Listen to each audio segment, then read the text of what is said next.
अथैकोनपञ्चाशः सर्गः। अथाङ्गदस्तदा सर्वान् वानरानिदमब्रवीत्। परिश्रान्तो महाप्राज्ञः समाश्वास्य शनैर्वचः। वनानि गिरयो नद्यो दुर्गाणि गहनानि च। दरीगिरिगुहाश्चैव विचिताः सर्वमन्ततः। तत्र तत्र सहास्माभिर्जानकी न च दृश्यते। तथा रक्षोपहर्ता च सीतायाश्चैव दुष्कृती। कालश्च नो महान्यातः सुग्रीवश्चोग्रशासनः। तस्माद्भवन्तः सहिता विचिन्वन्तु समन्ततः। विहाय तन्द्रीम् शोकम् च निद्राम् चैव समुत्थिता। विचिनुध्वम् तथा सीताम् पश्यामो जनकात्मजा। अनिर्वेदम् च दाक्ष्यम् च मनसश्चापराजयम्। कार्यसिद्धिकराण्याहुस्तस्मादेतद्ब्रवीम्यहम्। अद्यापीदम् वनम् दुर्गम् विचिन्वन्तु वनौकसः।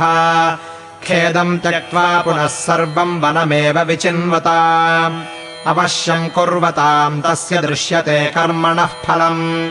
परम् निर्वेदमागम्य न हि नोन्मीलनम् क्षमम्।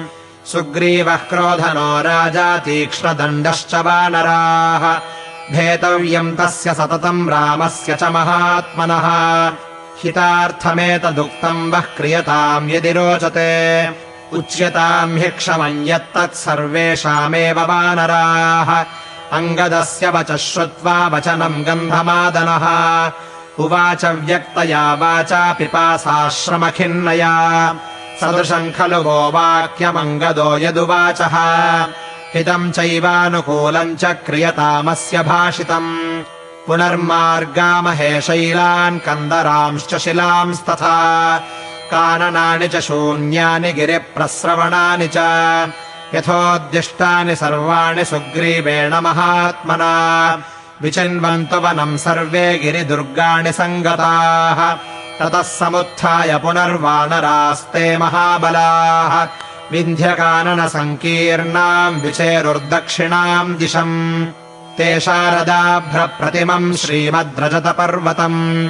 शृङ्गवन्तम् दरीवन्तमधिरुह्य च वानराः। तत्र लोध्रवनम् रम्यम् सप्तपर्णवनानि च। विचिन्वन्तो हरिवराः सीतादर्शनकाङ्क्षिणः। तस्याग्रमधिरूढास्ते श्रान्ता विपुलविक्रमाः।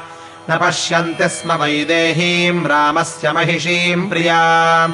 ते तु दृष्टिगतम् दृष्ट्वा तम् शैलम् बहुकन्दरम्। अध्यारोहन्त हरयो वीक्षमाणाः समन्ततः। अवरुह्य ततो भूमिम् श्रान्ता विगतचेतसः। स्थिता मुहूर्तम् तत्राथ वृक्षमूलमुपाश्रिताः।